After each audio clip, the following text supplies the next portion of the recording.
لله وحده صدق وعده ونصر عبده وأعز جنده وهزم الأحزاب وحده. أشهد أن لا إله إلا الله وحده لا شريك له وأشهد أن محمدا عبده ورسوله الذي لا نبي ولا رسول ولا شريعة بعده. اللهم وصل وسلم وبارك على حبيبنا وشفيعنا وكريمنا ومولانا ورسول الله ونبينا محمد صلى الله عليه وسلم كما صليت وسلمت وباركت على إبراهيم عليه السلام. أما بعد فيا عباد الله أوصيكم وإياي بتقوى الله وطاعته لعلكم تفلحون. قال الله تبارك وتعالى في القرآن الكريم وهو أصدق القائلين: أعوذ بالله من الشيطان الرجيم. بسم الله الرحمن الرحيم. الحمد لله رب العالمين الرحمن الرحيم مالك يوم الدين إياك نعبد وإياك نستعين إلى آخر سورة الفاتحة. وقال رسول الله صلى الله عليه وسلم: آمنت بالله ثم استقيم. سمعنا وأطعنا غفرانك ربنا وإليك المصير. صدق الله العلي العظيم وصدق رسول النبي الكريم ونحن على ذلك من الشاهدين والشاكرين والحمد لله رب العالمين. وبعد.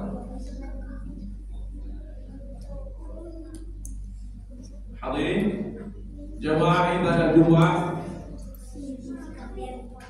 rahimakumullah. Di awal khutbah tadi khatib telah menyanjung Allah Subhanahu wa taala mengajak kita semua untuk memujinya. Tentu atas segala limpahan nikmat yang tercurah kepada kita semua. Karena ketika Tuhan memberikan kesempatan pada kita untuk hidup, berarti memang ini adalah rezeki dari Allah Subhanahu wa taala. Dan patutlah kita memujinya seraya bersyukur. Karena banyak orang-orang yang sudah pergi lebih dulu mendahului kita, sudah pulang ke asalnya. Apa sebab? Ada yang sebabnya memang Allah merindukannya sehingga dia pulang kembali kepada Allah Subhanahu wa taala. Tapi yang sangat mengerikan, dia dipanggil pulang karena Allah sudah murka padanya hingga ingin segera menimpakan azab yang mungkin berkekalan. Tinggal kita merenungkan diri kita. Ketika Allah mencurahkan kita kehidupan seperti ini, apakah kita sanggup memanfaatkan kesempatan yang belum tentu datang lagi esok hari, atau mungkin beberapa saat ke depan? Sanggupkah kita memanfaatkan kesempatan ini dalam rangka mengais perbekalan yang sebanyak-banyaknya dalam rangka kepulangan kita? Tentunya perbekalan ini akan dapat ketika kita betul-betul mengabdi kepadanya. Konsep kehidupan diperintahkan oleh Allah Subhanahu wa taala ialah a'udzu billahi minasyaitonir rajim wa ma khalaqtul jinna wal insa illa liya'budun. Dan tidaklah kami ciptakan jin dan manusia kecuali hanya untuk mengabdi, ibadah kepadaku. Ibadah dalam arti maknanya syamil mutakamil, luas. Segala macam aspek kehidupan ini muatannya mesti ibadah. Jangan bayangan kita ibadah ini hanya sekedar sholat saja, saum saja. Tapi lebih dari itu, penerapan daripada kehidupan sholat kita terapkan dalam kehidupan sehari-hari. Mungkin ada yang berprofesi sebagai pengemudi kendaraan online, maka jadilah pengabdi Tuhan yang baik sesuai dengan profesinya. Ada yang menjadi pedagang, maka jadilah pengabdi Allah, orang yang ibadah sesuai dengan profesinya sebagai seorang pedagang. Menjadi sebagai seorang kontraktor, ini juga sama. Selagi profesinya adalah profesi yang Allah ridhai, maka manfaatkanlah sebagai jalan beribadah. Karena banyak orang yang berprofesi sesuatu yang tidak Allah ridhai dalam profesinya, sehingga mustahil dia ada kesempatan untuk ibadah. Kalau dia berprofesinya mungkin apakah sebagai pencuri, begal, perampok, penjudi, penzina, maka tidak mungkin dia akan dekat dengan Tuhannya dalam rangka beribadah. Tak akan mungkin terjadi. Tapi buat kita yang berprofesi sebagai apapun dan profesi ini adalah Allah ridhai, maka manfaatkanlah sebaik-baiknya untuk ibadah. Apalagi profesi sekarang yang lagi santer ini adalah anggota dewan, sehingga banyak orang yang mengeluarkan dana berjuta-juta, dari mulai jutaan, puluhan juta, ratusan juta atau lebih, demi untuk menggapai kedudukannya sebagai seorang anggota dewan, sampai kepada pilwakot, pilgub dan seterusnya sampai presiden keluar dana. Bahkan yang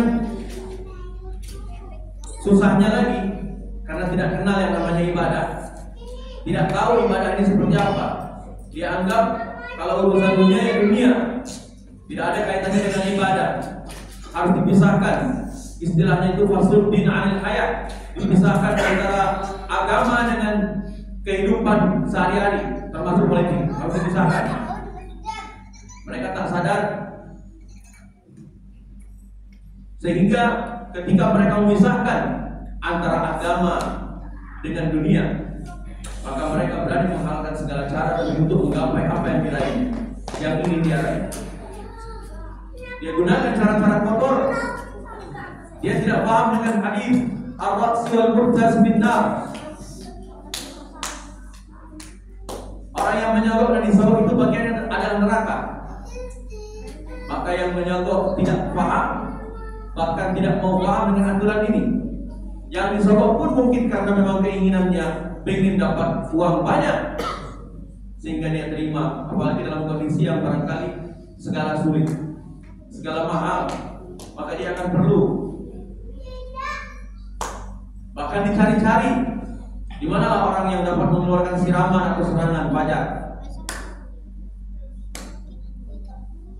Sayang sekali, harga diri bangsa Indonesia, rakyat Indonesia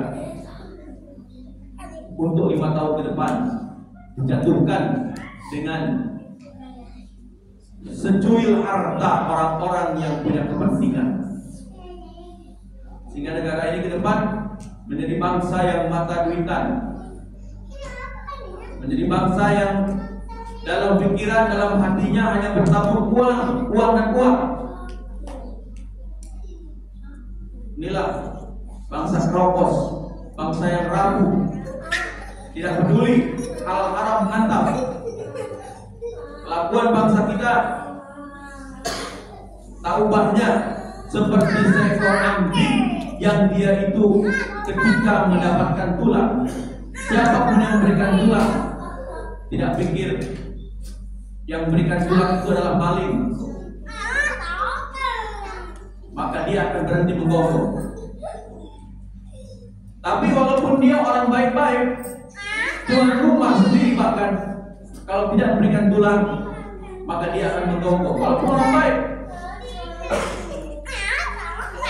Ini seharusnya bangsa dicerdaskan dengan iman dan ilmu pengetahuan. Tapi ternyata yang terjadi saat ini bangsa dicekoki oleh hal-hal yang sifatnya duniawi, sehingga pemikiran kebanyakan orang menjadi bodoh karenanya. Yang ada hanya uang. Tidak berpikir kalau ke depan pejabat-pejabat ini akan lebih menyengsarakan, akan lebih memanjangkan kepentingan, keuntungan pribadi dan kelompoknya saja, keluarganya saja. Dia tidak sadar itu. Yang penting uang sudah di tangan. Yang penting saya kerja. Allahu Akbar. Ini mengerikan. Nasib bangsa seperti ini keropos namanya. Hilang norma-norma ibadah ini, hilang. Tidak ada sama sekali. Tidak akan sampai misalnya, oh mau mengantar seorang khatib, mau mengantar Abi Hilman nih, jauh-jauh, mau mengantar dengan lillahi ta'ala. Tidak akan terpandang kalau semata-mata di otaknya, di hatinya hanya ada fulus, uang. Tidak akan mungkin terpandang, tidak akan mungkin ketemu. Karena mengantar seorang khatib ini tidak menjanjikan apa-apa secara duniawi. Dan orang yang terpesona dengan wujudan dunia, maka dia akan lebih terpesona dan akan buta dengan agama, buta akan akhirat. Dia terpesona dengan dunia, dia awas matanya melihat dunia, maka dia akan buta melihat akhirat. Hatinya mati. Orang seperti ini, ulaika ka'an'ami lahum adall. Quran yang bicara. Dia lebih besar daripada binatang ternak. Dia bagai binatang ternak, bahkan lebih hina lagi dari binatang ternak. Ya, seperti salah satunya anjing tadi, binatang ternak. Dan dia di bawah anjing derajatnya.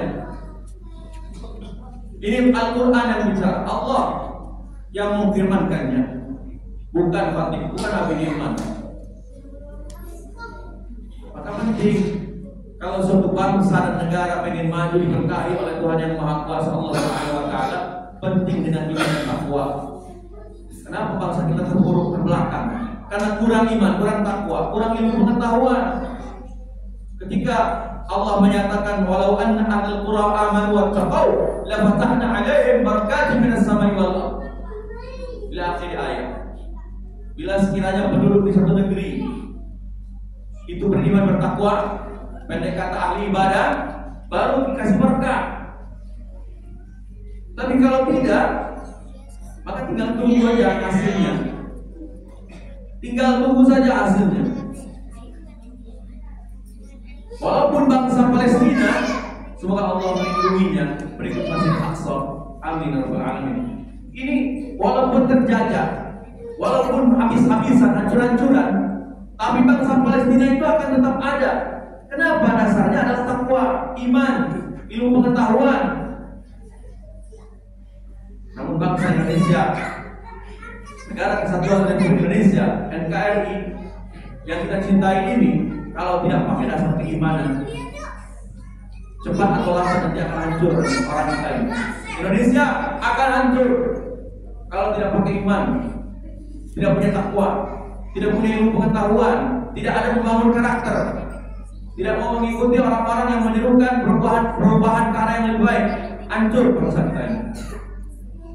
Sekarang saja sudah terasa betapa pembangunan secara fisik, infrastruktur didahulukan, sedangkan pembangunan orang-orangnya sangat dibelakangkan, keropos.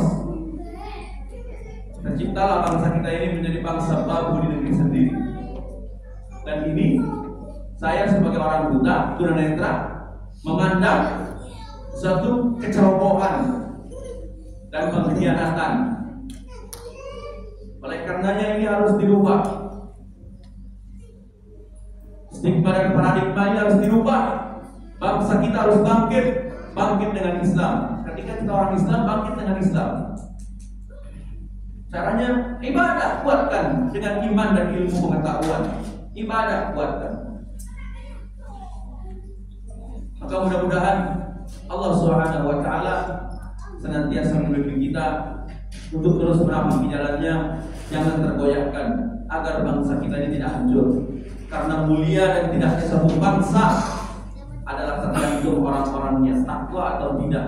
Kalau dia tidak takwa, maka dia terhina. Kalau takwa seperti mudah-mudahan kita di dalamnya, maka bangsa Indonesia akan kembali berjaya. Barakallahu li wa lakum bil Qur'anil azim wa nafa'ani wa iyyakum bima fihi min ayati wa dzikril hakim. Wa taqabbala minna wa minkum tilawatahu innahu huwas samiul alim. Aqulu qawli hadza wa astaghfirullah li wa lakum wa li sa'iril mu'minina wal mu'minat wal muslimin wal muslimat al ahya'i minhum wal amwat fastaghfiruh innahu huwal ghafurur rahim. Allahumma shalli ala sayyidina Muhammad wa ala ali sayyidina Muhammad.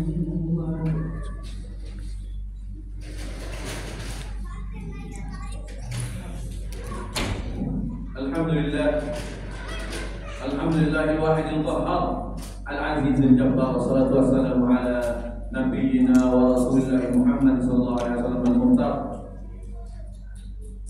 wa alihi al-athhar wa ashabihi al-akhyar radhiyallahu ta'ala anhum ajma'in. Wa ya ibadallah, ittaqullaha haqqa tuqatih wa la tamutunna illa wa antum muslimun. Amma ba'd. Jemaah yang sangat khatib hormati dan semoga Allah muliakan, pada khutbah kedua ini khatib ingin mengingatkan dalam suratul Fatihah kita memuji Allah Subhanahu wa taala dan membawa namanya dalam keseharian, diawali dengan basmalah, membawa nama Allah yang Maha Esa, Maha Tunggal, yang Maha Ar-Rahman Ar-Rahim, Maha Pengasih, Maha Penyayang. Sungguh panjang kalau menjelaskan itu. Hanya intinya kita selalu ingat Tuhan yang kita bawa-bawa namanya dalam keseharian kehidupan kita ini, Maha Pengasih, Maha Penyayang. Dan kita puji Allah Tuhan semesta alam, karena segala puji hanya miliknya, yang Maha Pengasih lagi Maha Penyayang. Setelah kita tahu bahwa Allah itu Maha Pengasih, Maha Penyayang, Allah Maha Tunggal, kita bawa dalam keseharian, hanya Allah lah satu-satunya Maha Tunggal untuk dipuji. Tempat kita berlindung hanya kepada Allah saja dari godaan syaitan. Sebelumnya kita awali demikian, maka kita harus sadar bahwa Allah itu Raja, Malik Yaumiddin, merajai hari pembalasan. Suatu saat apa yang kita lakukan ini akan ditanya. Inna sam'a wal basara wal fu'ada kullu ulaika kana anhu mas'ula. Pendengaran, penglihatan, hati, ulaika kana anhu mas'ula, semua akan diminta tanggung jawab. Barangkali kalau bahasa kita, bulan, apa yang kau lakukan di bilik suara? Jangan dikira sudah coblos kemudian aktivitas kembali lagi bulan ini seperti semula. Yang kerja-kerja, yang dagang-dagang, yang tidur-tidur lagi, jangan dikira semudah itu. Soal coblos-mencoblos ini tanggung jawabnya itu dunia akhirat, terutama di hadapan Allah Jalla Jalaluhu. Apakah kita akan mencoblos yang nanti ke depannya akan menjadi perubahan, terutama menguatkan iman takwa dan menambah ilmu pengetahuan, atau malah sebaliknya, iman takwa makin hancur, pengetahuan makin bodoh, negara makin terpuruk? Apakah mau seperti itu? Semua tergantung dalam usaha kita nanti. Maka mohonlah kepada Allah petunjuknya. Jangan pakai nafsu, jangan pakai banyak debat. Cukup mohon petunjuk pada Allah dan cari informasi sebanyak-banyaknya, dan mohon petunjuk pada Allah agar informasi yang didapat ini benar dari Allah, bukan semata-mata dari orang yang pro sana pro kemari. Jangan main-main. Mohonlah, ibadahlah, karena di bilik suara juga banyak setannya. Hati-hati. Kita harus mohon pertolongan, perlindungan dari Allah. Perlindungan kepada Allah. Kita harus berlindung pada Allah dari godaan syaitan yang tertutup ini. Ini penting.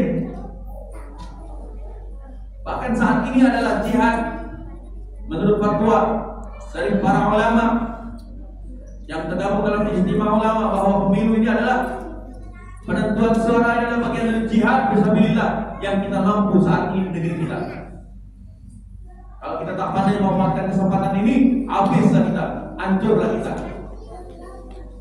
Kita bukan pilih yang menang, tapi yang paling utama yang benar. Karena kita hanya pilih yang menang, belum tentu benar dalam pandangan Allah. Tapi kalau kita pilih yang benar, kendati pun kalah di hadapan makhluk, tapi menang di hadapan Allah Subhanahu wa taala. Kurang lebih mohon maaf dan semoga ada manfaatnya. A'udzu billahi minasyaitonir rajim. Bismillahirrahmanirrahim. Wal 'asri innal insana lafi khusrin illa alladziina aamanu wa 'amilus shalihati wa tawassaw bil haqqi wa tawassaw bis sabr. Inna Allaha wa malaikatahu yusalluna 'alan nabi ya ayyuhalladziina aamanu sallu 'alaihi wa sallimu taslima. La ilaha illallah wallahu akbar. La ilaha illallah wahdahu la syarika lahu lahul mulku wa lahul hamdu wa 'ala kulli syai'in qadir. La ilaha illallah la hawla wa la quwwata illa billah. La ilaha illallah al-'azimul halim. La ilaha illallah rabbul 'arsyil 'azim. La ilaha illallah rabbus samawati wa rabbul ardi wa rabbul 'arsyil karim. Allahumma salli ala Muhammad wa ala ali Muhammad kama sallaita ala Ibrahim wa ala ali Ibrahim wa barik ala Muhammad wa ala ali Muhammad kama barakta ala Ibrahim wa ala ali Ibrahim fil 'alamin innaka Hamidum Majid. Assalamu alayka ya Rasulullah. Allahumma ighfir warham wa barik للمؤمنين والمؤمنات والمسلمين والمسلمات الأحياء منهم والأموات. اللهم أعز الإسلام والمسلمين وأذل الشرك والمشركين وأهلك الكفرة والمشركين ودمر أعداءنا وأعداءك على الدين. اللهم انصر مجاهدنا في فلسطين. اللهم انصر إخوان المسلمين في غزة. اللهم انصر مجاهدنا في المسجد الأقصى. اللهم انصر إخوان المسلمين في بيت المقدس. اللهم انزل الكتاب بسريع الحساب اهزمهم وزلزلهم واليهود والنصارى كابن الله من المنافقين والمشركين رضي الله عنهم والمؤمنين. اللهم ادفع عنا الغلاء والوباء والفحشاء والمنكر والزلازل والمحن وسوء الفتن ما ظهر منها ما بطن من بلدنا هذا خصوصا اندونيسيا وفلسطين خاصه ومن بلاد المسلمين عامه يا رب العالمين انك على كل شيء قدير. ربنا آتنا في الدنيا حسنة وفي الآخرة حسنة وقنا عذاب النار. آمين يا رب العالمين. عباد الله إن الله يأمر بالعدل والإحسان وإيتاء ذي القربى وينهى عن الفحشاء والمنكر والبغي يعظكم لعلكم تذكرون. فاذكروا الله العظيم يذكركم واشكروه على نعمه يزدكم واسألوه على من فضله يعطيكم ولذكر الله أكبر والله يعلم ما تصنعون. أقم الصلاة.